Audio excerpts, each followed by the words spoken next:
pada saat pemerintahan Nazi di Jerman, ada suatu gerakan bernama White Rose atau Mawar Putih.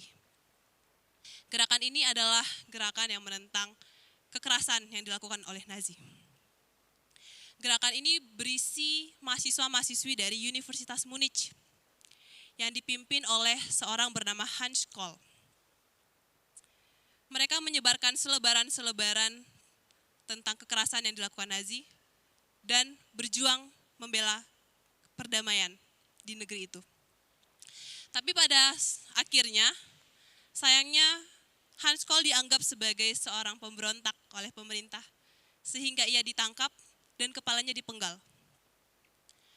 Tapi kita belajar bahwa Hans Kohl adalah sosok pemimpin yang berani. Dia berani bergerak maju untuk membela kedamaian di negerinya. Dan kita akan juga belajar dari hal yang sama dalam Alkitab dari seorang tokoh Alkitab di kitab Yosua 1 ayat 1 sampai yang ke-9. Kita akan belajar dari Yosua dan di bawah tema berani bergerak maju. Yosua adalah seorang asisten Musa. Ia adalah abdi, ia hamba Musa. Ia menemani Musa selama perjalanannya sebagai pemimpin bangsa Israel. Selain itu juga Yosua dipilih langsung oleh Allah untuk menggantikan Musa memimpin bangsa Israel setelah kematian Musa. Kemudian kita melihat bagaimana Yosua ini seolah-olah memang dipersiapkan oleh Allah bahwa ia akan menjadi pemimpin. Bagaimana ia bersama-sama dengan Musa, ia merasakan bagaimana tegar tengkuknya bangsa Israel. Ia merasakan bagaimana pemberontakan bangsa Israel terhadap Tuhan. Kemudian ketika Allah memilih Yosua untuk menjadi pemimpin bangsa Israel, kita melihat responnya bagaimana. Ia setuju, ia mau, dalam ayat yang ke-10. Bagaimana ia memerintahkan pasukan-pasukan untuk pergi menyeberangi sungai Yordan, sama seperti apa yang Tuhan kasih. Bagaimana bisa Yosua yang sudah tahu bagaimana jeleknya bangsa Israel, bagaimana berontaknya bangsa Israel, tapi Yosua berani mengambil keputusan untuk menjadi seorang pemimpin. Kita akan membahas dalam 2 poin.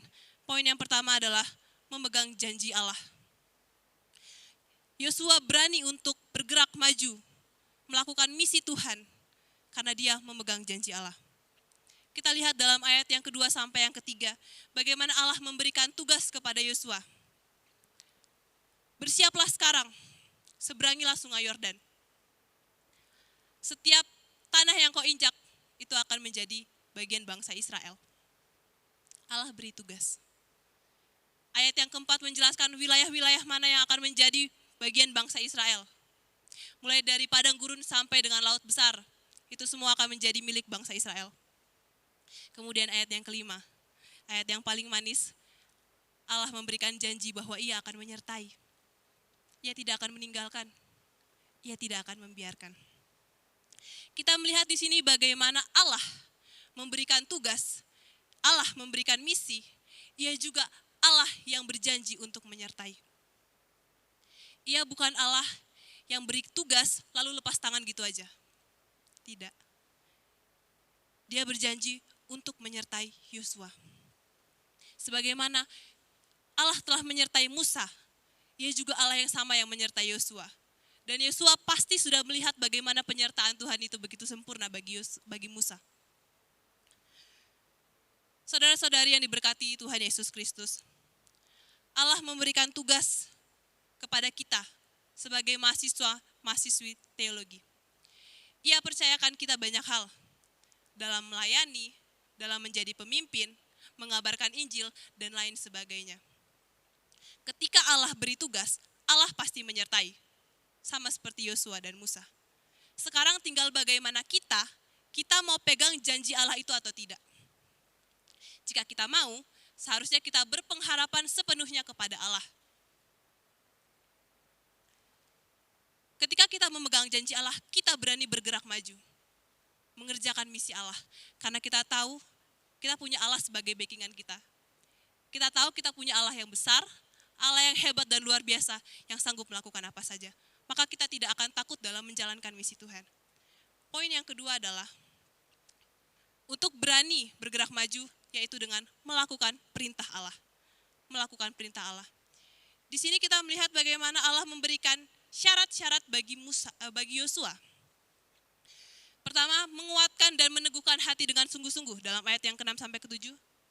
Yang kedua adalah bertindak dengan hati-hati.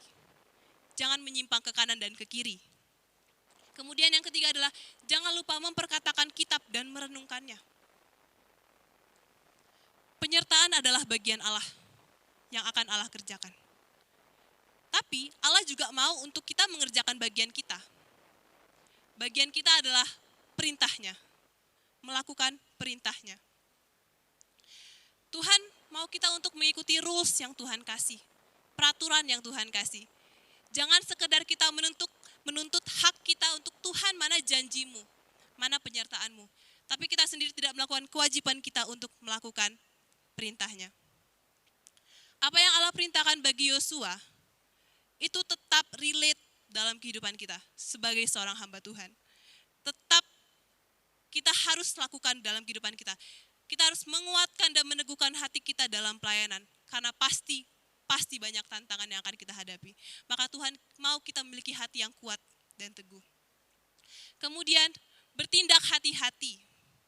Tidak menyimpang ke kanan dan ke kiri. Tidak melakukan dosa. Tapi hidup dalam kekudusannya. Hidup dalam track yang Allah sudah sediakan. Kemudian yang ketiga, jangan lupa memperkatakan kitab dan merenungkannya. Kitab adalah pedoman.